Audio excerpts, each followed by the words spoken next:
चीन से सीमा पर जारी मुकाबले के बीच भारत की एक ऐसी सीक्रेट यूनिट पर चर्चा शुरू हो गई है जिसके योद्धा न सिर्फ चीन की घुसपैठ को नाकाम करते हैं बल्कि उनके कारनामे करगिल युद्ध से लेकर एंटी टेरर ऑपरेशंस तक देखे गए हैं।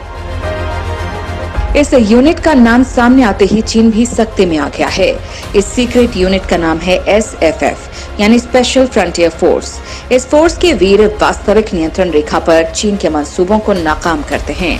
SFF के योद्धा बांग्लादेश युद्ध और करगिल युद्ध के दौरान भी अपनी ताकत का एहसास करा चुके हैं। इसके अलावा पंजाब और कश्मीर में अलग अलग नामों से SFF के जांबाज आतंकियों के खिलाफ ऑपरेशन में भी हिस्सा ले चुके हैं।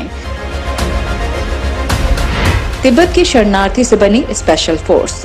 इस फोर्स की सबसे खास और दिलचस्प बात यह है कि इसमें तिब्बत के शरणार्थी शामिल हैं और भारतीय ऑफिसर इसे लीड करते हैं। हाल ही में लद्दाख में पेंगोंग झील के पास एक लैंडमाइन धमाके में SFF के एक कमांडो की शहादत के बाद इस पर चर्चा होने लगी है। तिब्बत में चीन के अत्याचार का नतीजा। SFF के अस्तित्व की बात करें तो ये तिब्बत में चीन के अत्याचार और जुल्मों का नतीजा है। चीन की सख्ती से परेशान तिब्बत के जवानों की इस यूनिट को शुरुआती दौर में भारतीय और अमेरिकी फोर्स ने ट्रेनिंग दी थी। 70 के दशक में SFF के कमांडोज को पैरा जंपिंग में भी पारंगत किया था।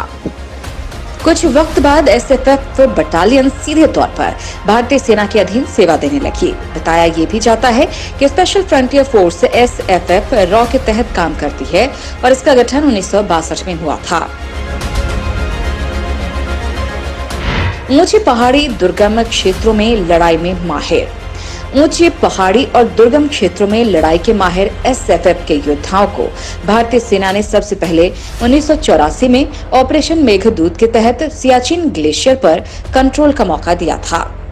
तुरटुक के पास दक्षिणी ग्लेशियर में पाकिस्तानी सीमा पर भी SFF के कमांडो की तैनाती की गई थी।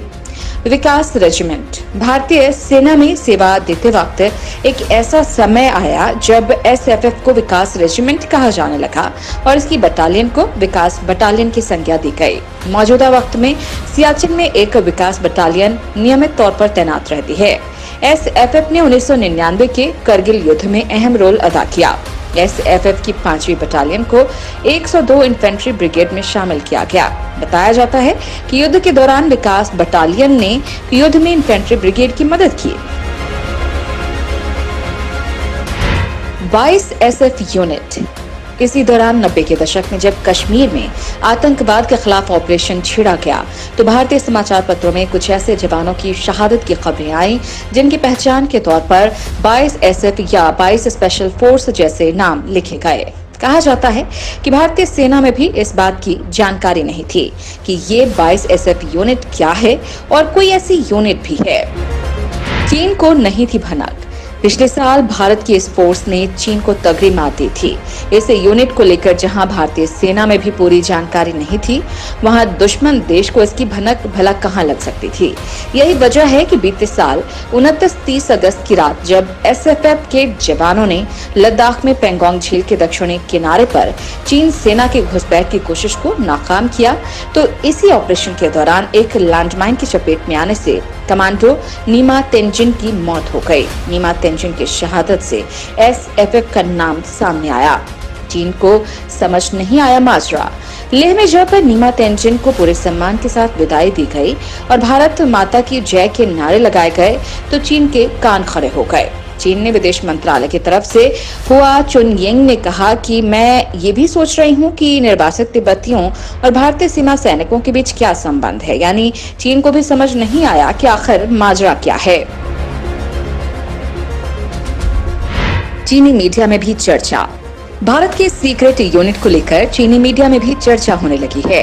चीनी अखबार ग्लोबल टाइम्स ने इसे लेकर एक आर्टिकल छापा और कहा कि विदेशी मीडिया में भी अचानक से भारत की स्पेशल यूनिट SFF और तिब्बत की निर्वासित सरकार से भारत को मिल रहे सपोर्ट को बढ़ा चढ़ाकर पेश किया जा रहा है। चीन के विदेश मंत्रालय की प्रवक्ता हुआ चुनयिंग ने कहा कि चीन तिब्बत में अलगाववादी ताकतों को किसी भी रूप में बढ़ावा देने का सख्ती से विरोध करता है। अखबार ने लिखा है कि तिब्बत के निर्वासित सरकार की अहमियत नहीं रह गई है और अब सिर्फ चीन भारत सीमा विवाद में एक मौके के तौर पर ही इसकी चर्चा होती है।